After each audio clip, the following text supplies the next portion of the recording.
Here's the order. There's the light. Gonna shut that off. And when I clear it, you show that that beep didn't turn on the light. All right, here we are with installing my new light device. This was what I had to just put on there the last time I was here with the button. So here's my board. They've been using it for 3 weeks now. And they've got the flashing light right here plugged in, and here's the device I'm putting in here. So, showing it's powered up. We've got the on-off switch working. So now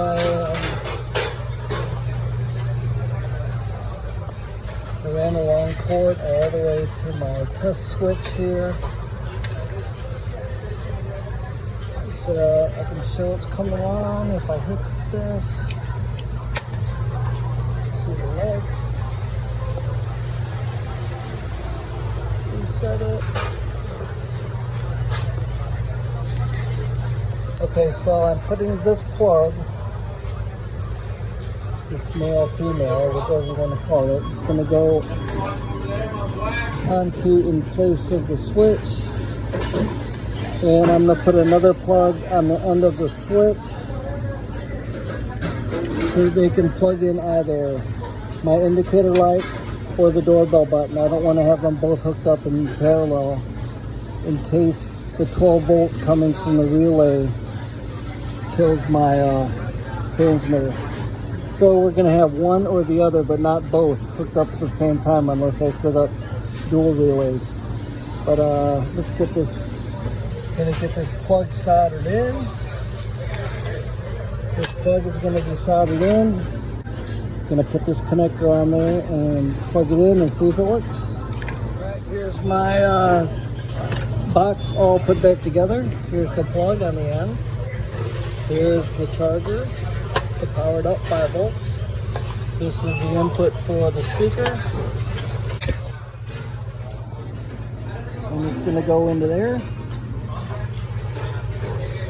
That way, if he wants my light to work or the doorbell to work, I'm going to give him another plug on the end of this so he can either plug that in or that in. Okay, so let's get this hooked back up and tested. Here is the unit with the audio cable coming out of it. So we're going to plug it in up there and show it working. Also gave him thumb screws with quarter 20s so he can move this anywhere on this grill that he wants. So I gave him a long enough cable to go reach all the way to the box over there. So we'll see how this works. Alright, so here's the box. Here's the power pack. Here is the audio connector going into the modified bump bar. And here's the old doorbell button.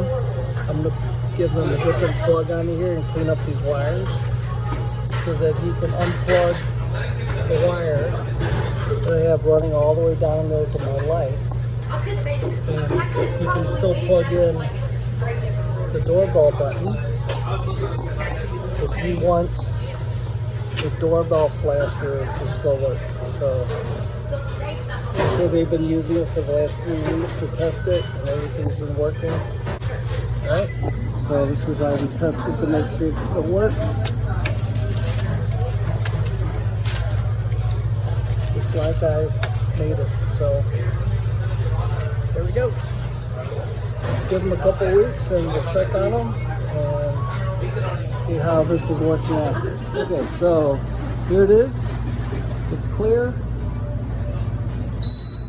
Here's the order. There's the light. Going to shut that off. And then we're going to show that when I clear this by hitting 1, the light is off. And when I clear it, you show that that beep didn't turn on the light. And it shows as it's working. So now I'm going to turn it off so she isn't bothered by this light.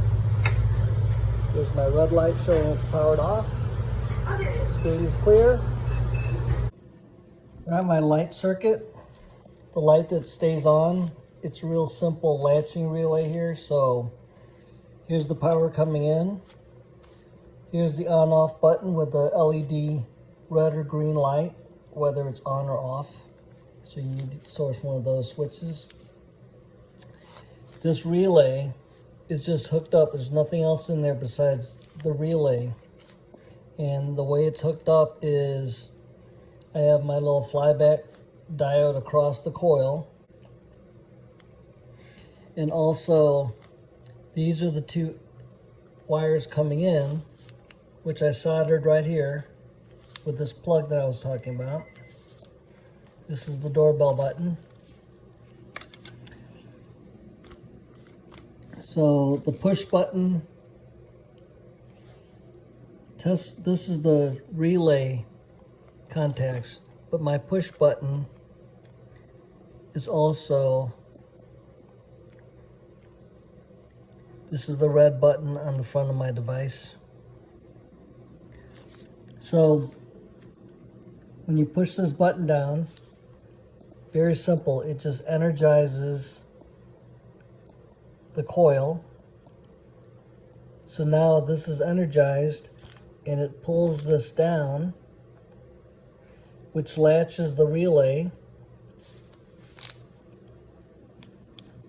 And then now this thing is powering itself because the power is going through the coil and then back to the negative side of the power pack. Electrons flow positive to negative. So now the circuit is complete.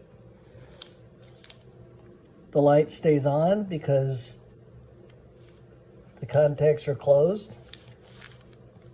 And now when you push my big red button, it releases the power, breaks that circuit, and then the relay relaxes. So this is the test button, the little red button to make the light come on. And also the relay contacts come down and go across the two wires, which the doorbell can also plug into. So this is the simple latching circuit that I have in my black box behind the brake light. And here is my doorbell button, which I soldered the little white connector to. That way they can switch and either use the brake light or the doorbell strobe, but not both. The wires were just soldered on. All I did was remove the black and red wire I had on there before, and then I soldered on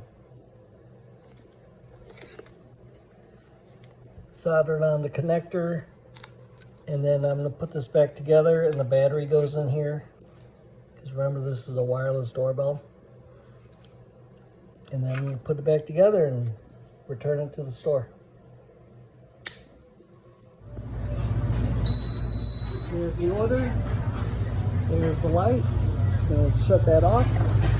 And when I clear it, you show that that beep didn't turn on the lights.